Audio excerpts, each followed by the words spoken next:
So, ang ating pong pagbubulay-bulayan na salita ng Diyos ay matatagpuan po natin sa aklat po ng Mateo. Ito po yung pagkabuhay na maguli na naganap noong unang panahon. Ang sabi po dyan sa Matthew 28 verse 16, pumunta ang 11 alagad sa Galilea sa bundok na sinabi sa kanila ni Jesus. Nang makita nila si Jesus, siya'y sinamba nila, subalit may ilan sa kanilang nag-aalinlangan. Lumapit si Jesus at sinabi sa kanila, ibinigay na sa akin ang lahat ng kapangyarihan sa langit at sa lupa. Kaya't habang kayo'y bumahayo, gawin ninyong alagad ko ang mga tao sa lahat ng bansa. Bautismuhan niyo sila sa pangalan ng Ama at ng Anak at ng Espiritu Santo. Turuan niyo silang sumunod sa lahat ng inuutos ko sa inyo. Tandaan niyo, ako'y laging kasama ninyo hanggang sa katapusan ng panahon. So napakaganda nung binanggit dito mismo ng ating Panginoon Jesus nung siya'y muling nabuhay. Kaya ang topic po natin ngayong umaga ay pinamagatan po nating layunin ng Panginoong Jesus sa pagkapili sa atin. So napakahalaga na balikan po natin kung bakit tayo po ay pinili ng Diyos. Kung bakit pinili ka ng Diyos, kasi may layunin ng Diyos sa buhay po ng bawat isa po sa atin. Di ba? Bilang isang, halimbawa, lagi ko itong ibinibigay na halimbawa.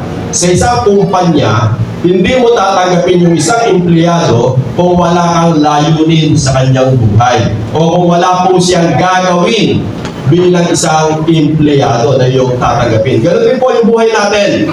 Kung bakit tayo ay pinili ng Diyos, kasi may layunin po siya sa buhay natin. May ipinapagawa po siya sa buhay natin. Amen po ba doon? Kasi ang business po natin ay spiritual. Kung paano po yung ginawa po ng Panginoong Jesus, ganoon din po yung gawain po natin bilang mga tagasunod ng ating Panginoong Jesus.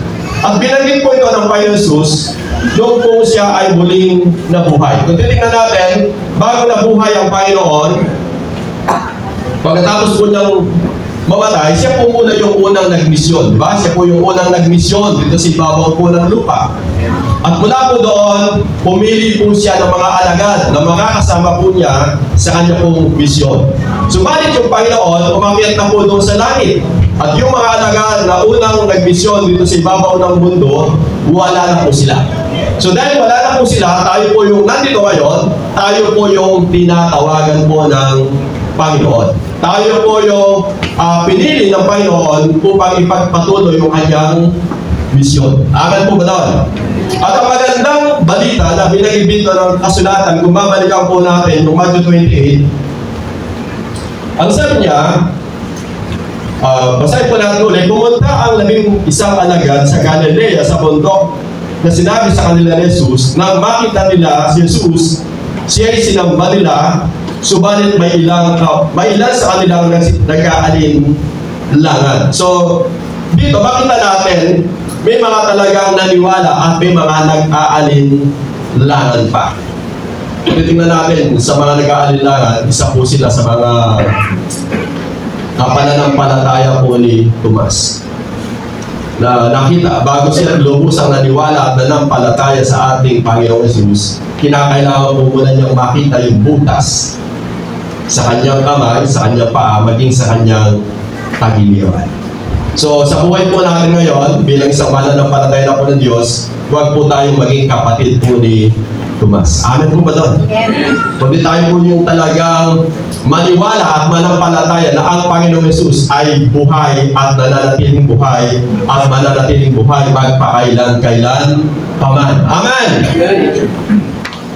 At ang magandang binanggit na dito sa sumunod na talata, ang sabi niya dito sa 18, tingnan po natin lumapit si Jesus, sabi niya.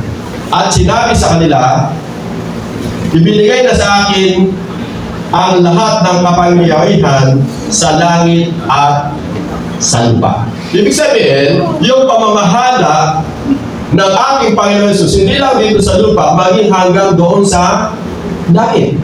So may katiyakan yung buhay natin kung paano po tayo dito kayang ingatan, kayang gabayan, kayang pagpalain ng ating Panginoong Hesus, kaya din po tayong ingatan at pagpalain hanggang doon sa langit na bayan. Amen po ba? Kaya kung titignan natin, wala kang dapat na ipag-alala. Wala kang dapat na ikabalisa. Wala kang dapat na ikatakot sa iyong buhay. Amen! Meron po ba kayong nakita sa Bible na sinabi ng Biblia na matakot ka, babalisa ka, ano ba, mangamba ka sa buhay mo? Meron po ba gano'n? Wala po akong nakita ganung salita. Kundi ang sinabi ng Bible, huwag kang mabalisa. Huwag kang matakot. Huwag kang mawawala ng pag-asa. Huwag kang mawawala ng pananampalataya. Sabi po doon ay huwag. Kaya lang sabi ni Satanas, matakot ka, mabalisa ka, mag-alala ka. E samantalang sabi ng Bible, naibigay na po sa Panginoon yung lahat ng kapangyarihan dito sa lupa hanggang doon sa langit. Kumbaga sa bangko, siya po yung sigurado, maaasahan at matibay na sandigan, di ba? Kapag po yung tao, alam niya yung kanyang bangko na pinaglagaan ng kanyang salapi, matatag, matibay at naasahan, komportable po siya, ba? Ganun din po yung buhay natin. Yamang yung buhay natin ay pinili ng Diyos, tinawag ng Diyos, at pinangakuan ng Diyos, wala po tayong dapat na ipag-alala. Amen! Wala kang dapat ipangamba, wala kang dapat ikatakot, kasi yung Panginoon na nangako sa iyo, siya po yung nagsabi na ibinigay na sa akin ang lahat ng kapangyarihan sa langit at sa lupa. Nung makita ko po ito talagang, pwede ka talagang maging komportable sa buhay kung totoo ang nakipag-isa kay Kristo. Kaya ka lang kasi natatakot sa buhay mo at kung bakit ka nag-aalala pa sa buhay mo kung hindi ka sigurado na ikaw ay nakipag-isa kay Kristo. Kung hindi ka totoong tumanggap at sumampalataya sa Kanya bilang iyong Panginoon at tagapagligtas. Pero kung ikaw ay totoong tumanggap at sumampalataya sa ating Panginoon Jesus, totoo din po yung pangako sa atin ng Diyos na sabi nga niya, hindi niya tayo iiwan ni pababayaan man hanggang sa katapusan ng sanlibutan. Kaya napakahalaga na makita po natin ito upang magawa po natin yung ipinapagawa po sa atin ng Diyos. Amen po ba doon? Kasi kapag hindi ito nakita, hindi ka talaga makakagawa ng komportable. Kasi napakarami po ng mga bakahan sa aking mga puso at isipan. Baka hindi ako pakinggan, baka hindi sila makinig, baka hindi sila maliwala, baka hindi sila manampalataya. So, nandun po yung pag-aalinlangan. Subalit kapag alam mo yung salita at pangako ng Diyos, wala kang dapat na ipag-alala. Wala kang dapat na ikatakot sa iyong buhay bilang isang tao na tumanggap at sumampalataya sa ating Panginoong Jesus. Amen po ba daw? Amen. Kung tinignan po natin yung mga unang mga alagad, hindi po sila natatakot. Nung sila po talaga nung pong maintindihan po nila yung salita at pangako ng Diyos. Sabi ko nga po, yung iba ay binalatan po ng buhay, pero naglingkod sila sa Diyos. Yung iba nga po ay ipinako ng pabalitan. Pero hindi po nila dinina yung ating Panginoon. So, magpatuloy po tayo sa ating pag-aaral. So, ang sabi diyan, sa unang ipinapagawa sa atin ng Panginoon, tayo daw po ay bumayo. Sabihin ko kasi matalik, bumayo. Yun po talaga yung panawagan sa atin eh. Kumbaga sa isang negosyante, ang negosyo na ibinigay sa atin ng Diyos, tayo po ay pumayo. Hayuan po natin yung bawat mahal po natin sa buhay. Kasi yun lamang po talaga yung panawagan ng Diyos eh. Mula nung tinawag po niya yung mga alagad, yung mga tao, yung siya po ay akit na sa langit, yun po yung kanyang sinabi, bumayo daw po tayo. Baka nakalimutan na po natin na yun po yung ating gampanin, kung bakit tayo pinili ng ating Panginoon. Magpatuloy tayong bumayo. Kung paano po yung mga naunang mga alagad, humayo po sila hanggang sa ating kapanahunan ngayon, kinakailangan tayo po ay magpatuloy na humayo upang yung mga tao hindi pa nananampalataya sa Panginoon ay kumilala at manampalataya sa ating Panginoong Amen po ba ito? Upang malaman nila na sila po ay mahal ng Diyos. Upang malaman nila na ang Diyos ay nagkakaloob ng biyaya ng kaligtasan at buhay na walang hanggan. Hindi po yung tao ay kumain, matulog, maghanap buhay, kumain, matulog, maghanap buhay. Hindi po kasi yun eh. Kasi kung gano'n lang po yung buhay, hindi na po sana namatay yung ating Panginoong Jesus. Kung bakit namatay si Jesus? Dahil mahal po niya yung mga tao. Lalo na kung yan po ay mga mahal po natin sa buhay. Kaya lagi pong binabagit yung gayon na lamang ang pag-ibig ng Diyos sa sanlibutan. Mahal ng Diyos yung lahat ng tao. Hindi lamang po yung naging kapamilya mo, mga kamag-anak mo, kundi lahat po ng tao mahal po ng Diyos. Kaya kinakailangan sila din po ay makatanggap ng kaligtasan at buhay na walang hanggan. Amen! Kasi nakakalungkot naman na nabuhay po yung tao dito sa ibabaw po ng lupa ng 70 o 60 o 80, pagkatapos yung kanyang kaluluwa pumunta lang ng impyerno. Diba? Napakasayang na buhay po yun. Hindi niya napakinabangan, hindi po niya natanggap yung biyaya po ng Diyos na ipinagkakaloob sa mga tao na kaligtasan at buhay na walang hanggan. Kaya kahapon, bagaman sabi ko, hindi ko sinabi doon sa mga kapatid natin, sabi ko, ito yung sayang ako yung pagkakataon, kundi ko po isisiyaw yung pagmamahal ng Diyos. Kasi yung ginawa ko namin kahapon na senior citizen na blessing doon po sa opisina po nila doon, sabi po sa akin ng God, samantalayin mo itong pagkakataon na ito. Kasi sila, ilan na lang po yung panahon ng buhay nila. Ang malungkot doon, namatay sila, hindi sila kumilala na nampalataya sa Panginoon. Kaya kahit sa maiksing sandali, senior ko po yung pagmamahal ng Diyos. Kasi mga senior citizen po lang yung mga nandun. Hindi po natin alam kung ilang taon, ilang buwan na lang po yung magiging buhay ng bawat isa. Ang mahalaga, napakinggan po nila na ang Panginoon Diyos may libreng kaloob na kaligtasan at buhay na walang hanggan kung sila po ay mananampalataya sa ating Panginoong Jesus. At ang maganda po doon, nagawa ko po yung panawagan po sa akin ng Diyos. Kung tumanggap po sila po yung tumanggap ng biyaya. Kung di sila tumanggap, sila po yung nalugi. Kasi hindi po nila tinanggap yung biyaya na ipinagkakaloob po ng Diyos. Kaya yun po, sabi nga, tayo daw po ay bumayo. At yung paghayo, hindi po siya simple. Sa aklat po na binagil po dyan, sa Luke chapter 10, sabi niya, pagkatapos nito pumili pa ang Panginoon ng 72, sila ay sinugo niya ng dala-dalawa sa bawat bayan at buok na pupuntahan niya. Sinabi niya sa kanila, napakarami ng aalihin, ngunit kakaunti ang manggagawa. Idalangin ninyo sa may-ari ng aalihin na magpadala pa siya ng mga mag-aani. And verse 3, humayo kayo, isinusugo ko kayo para mga tupa sa gitna ng mga asong lupa. So sabi nga, tayo po ay isinusugo ng Diyos na tulad po ng isang tupa. Alam niyo po ba yung tupa? At saka po yung asong gubat. So magkaiba po yung kanilang attitude, di ba? Pag po tupa talagang mabait po niyan at mahaba po yung kanyang unawa, pagpapasensya, at talagang gusto niya yung tao na yun ay kumilala at manampalataya sa ating Panginoon. So hindi mo kakalabanin po yung asong gubat. Amen po ba doon? Kasi tupa po tayo at sila po ay mga asong gubat. Sabi po ng kasulatan. So maganda, mula po doon, makita po sa atin yung pagiging isang mananampalataya ng Diyos upang sila po ay kumilala at manampalataya sa Diyos. Amen po ba doon?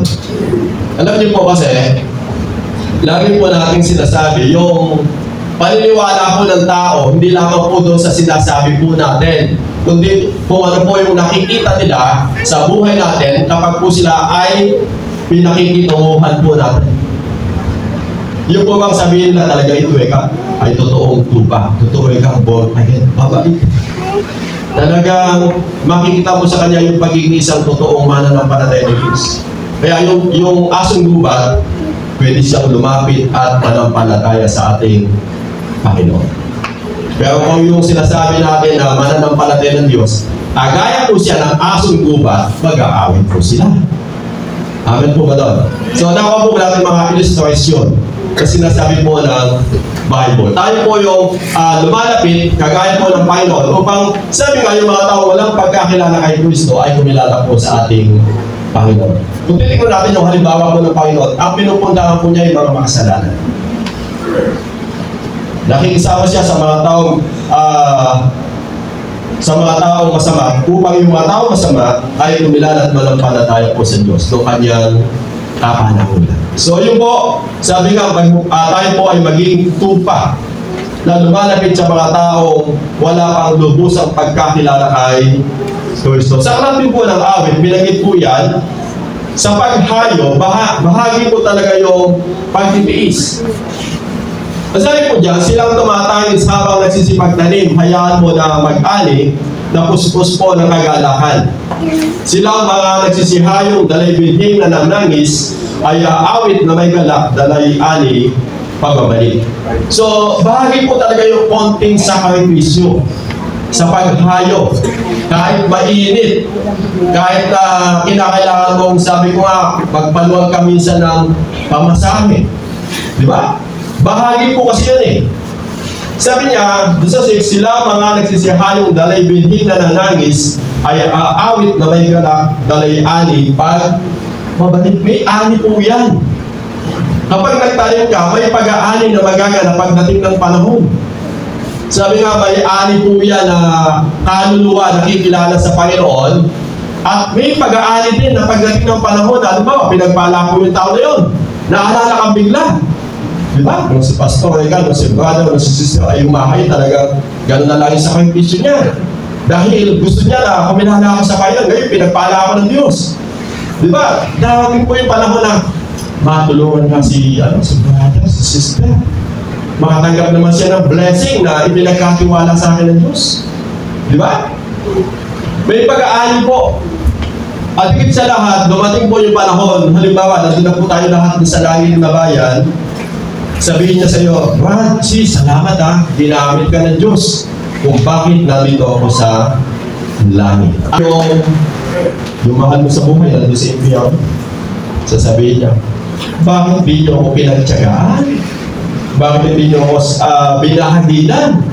Eh wala na po doon, pagka nandun na po yung sitwasyon. Kaya lagi natin sinasabi, habang may panahon at pagkakataon, huwag po tayo magsawa na sabi nga natin, pulitin po natin, yung mga mahal po natin sa buhay, yung mga tao na nilalagay ng Diyos sa ating mga puso upang sila'y kumilala at manampalataya sa ating Panginoon.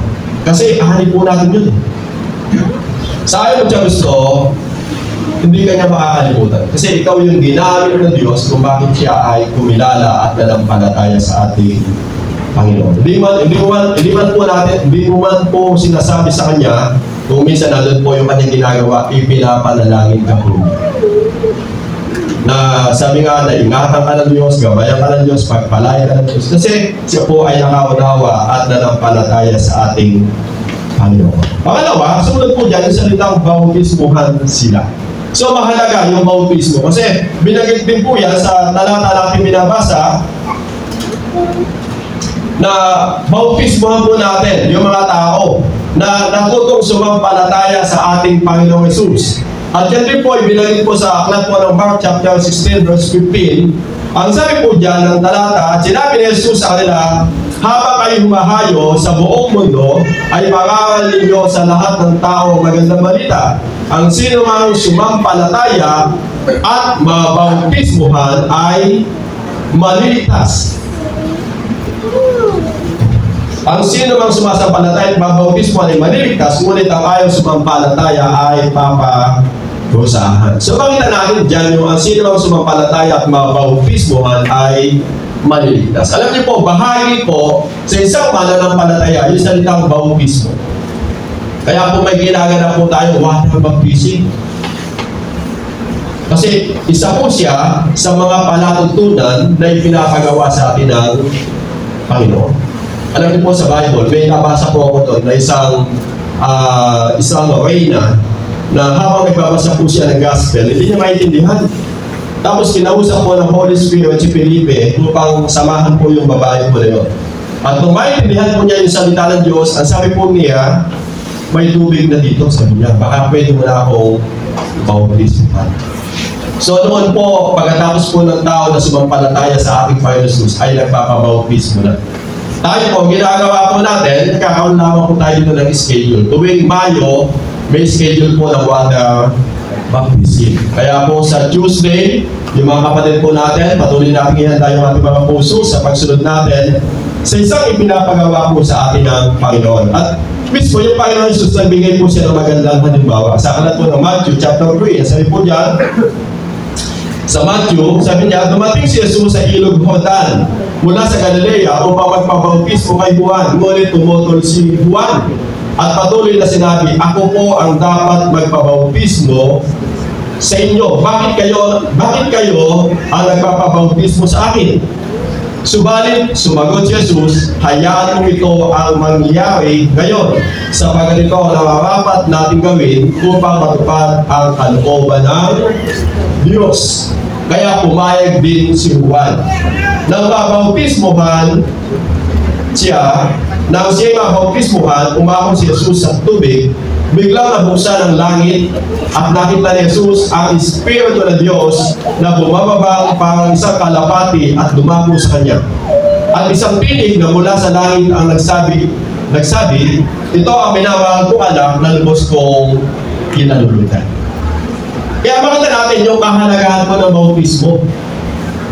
Hindi lamang po natin ito ginagawa dahil gusto natin gawin, kundi ito po ay ipinapagawa mismo ng ating Panginoong Jesus. Nasabi niya, subalit sumagot Jesus, hayaan mong ito ang mangyayari ngayon sapagkat ito ang nararapat natin gawin upang matupad ang kalooban ng Diyos. So ginagawa po natin ito bilang pagtupad sa kalooban po ng Diyos. Amen po ba doon, mga kapatid?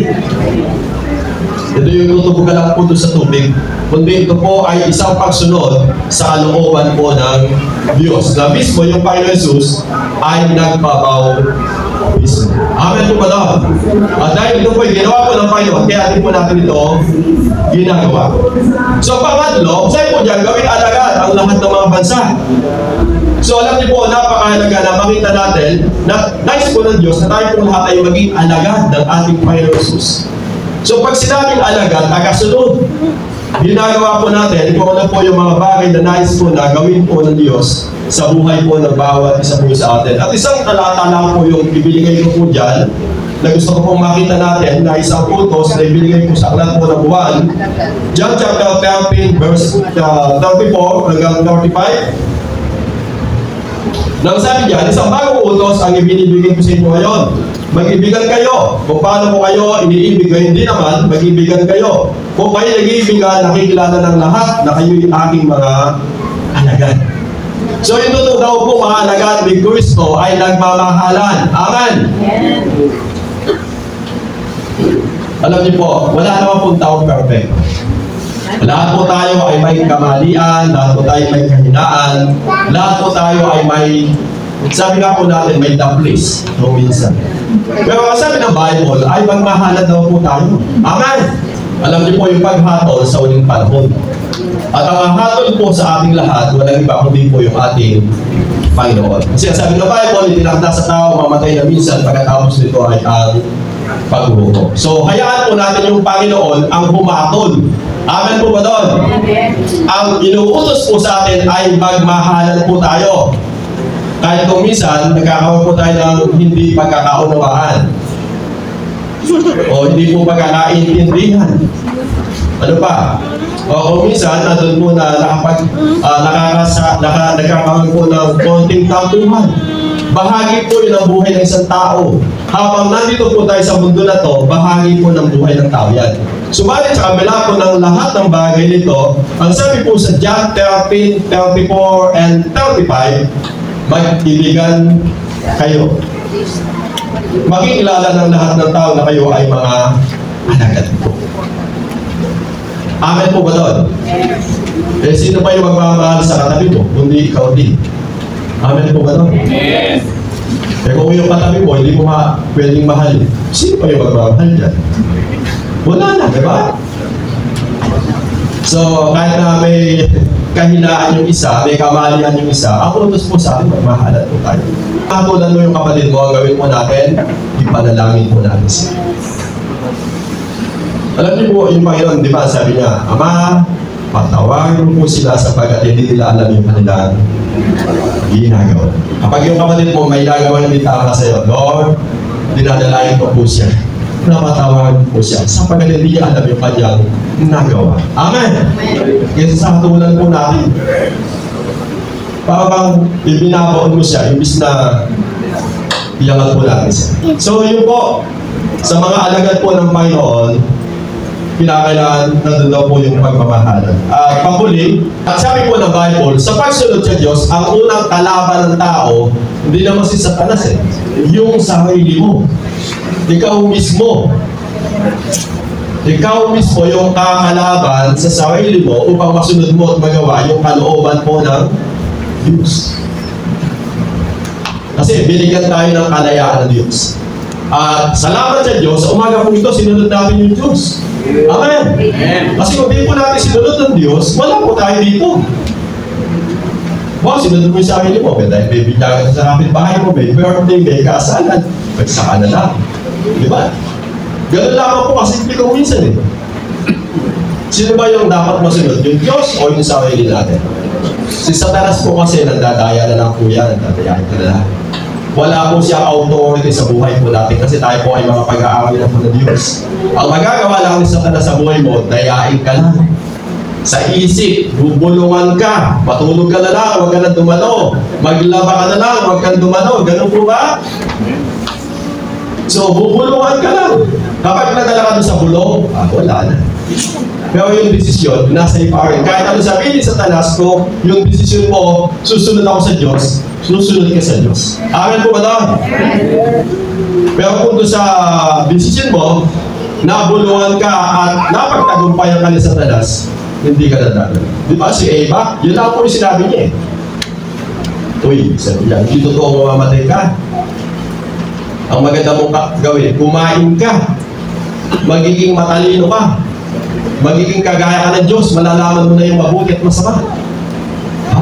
Totoo. Sabi siguro ni Eva, tinignan niya yung bunga ng pulong kahoy. Medyo magandang tingnan. So, napakasarap ng lasa nun. Dahil nadaya ko yung kanyang kaisipan, na-focus po yung kanyang kaisipan doon sa sinasabi ko ni Satanas. So, ganoon din po sa buhay po natin ngayon. Ang ginagawa po ni Satanas, binubulungan po niya yung buhay ng bawat isa sa atin. Wala lang pong tao dito na sabi ko nga, kahit ako sasabihin ko sa inyo, hindi po ako exempted na wala pong pumapasok na maling kaisipan sa aking kaisipan. Kaya lang, hindi po natin ito ginagawa. Di ba? Yung mga tao hindi po na-control yung kanilang kaisipan, dahil sabi nga, turuan sila na sumunod sa Diyos. Alam niyo po, isa po sa magandang utos na ibinigay sa atin ng Diyos, sabi po sa Mark chapter 12. Sumagot Jesus, ito ang pinakamahalagang utos, pakinggan mo Israel. Ang Panginoon nating Diyos, ang tanging Panginoon. Ibigin mo ang Panginoon mong Diyos ng buong puso, buong kaluluwa, buong pag-iisip, at ng buong lakas. O titignan po natin, sabi, ibigin mo ang Panginoon mong Diyos ng buong puso mo, buong kaluluwa mo, buong pag-iisip mo, buong lakas mo. Sinabi po ba niya 80%? Ang sinabi po dyan, 100%. Amen! Ganun po yung pagsunod sa Diyos. Kinakailangan yung pagsunod mo sa Diyos, buo. Hindi yung napipilitan, dahil kailangan, o kaya sinabihan ng kapitbahay, oh sister, 1,000 bukas ha, baka makalimutan mo. Hindi sister, naalala mo. Di ba? Kung minsan, ganun po yung ginagawa ng Diyos. Pinapaalalahanan po tayo. Subalit, ang gusto ng Diyos, mula doon, malampasan po natin ito, at sa puso natin, nandun po yung buong puso, buong isip, buong lakas, buong kaluluwa, na tayo po ay sumusunod, tayo po ay naglilingkod sa Diyos. Amen! Kahit hindi po tayo sabihan. Kasi yun po yung nais ng Diyos, tayo po yung sumunod na po sa Kanya. Gawin po natin kung ano yung tama, mabuti, at nakalulugod sa paningin po ng Diyos. Dahil sabi nga, yung pagsunod sa Diyos, wala pong kalugihan. Sabi niya, pangalawa, ibigin mo kayo naman 31. Ito ang pangalawa naman. Ibigin mo ang iyong kapwa gaya ng pag-ibig mo sa iyong sarili. Wala nang ibang utos na hihigit pa sa mga ito. So, sabi ng Diyos, ibigin mo yung kapwa po natin. Kung sinusunod mo lang ang utos, parang ilog na hindi matutuyo ang agos, tagumpay mo sana ay sunod-sunod, parang along gumugulong sa dalam pasigan. So dito po kasi sa malalim sa ibang salin, kung sinusunod mo lang ang aking mga utos, sabi dito kasi pagpapala. Pagpapala sana ay dadali sa iyo parang ilog na hindi natutuyo ang agos, tagumpay mo sana ay sunod-sunod parang along gumugulong sa dalang pasigan. Sabi na dito, kung, nandun po yung kung eh.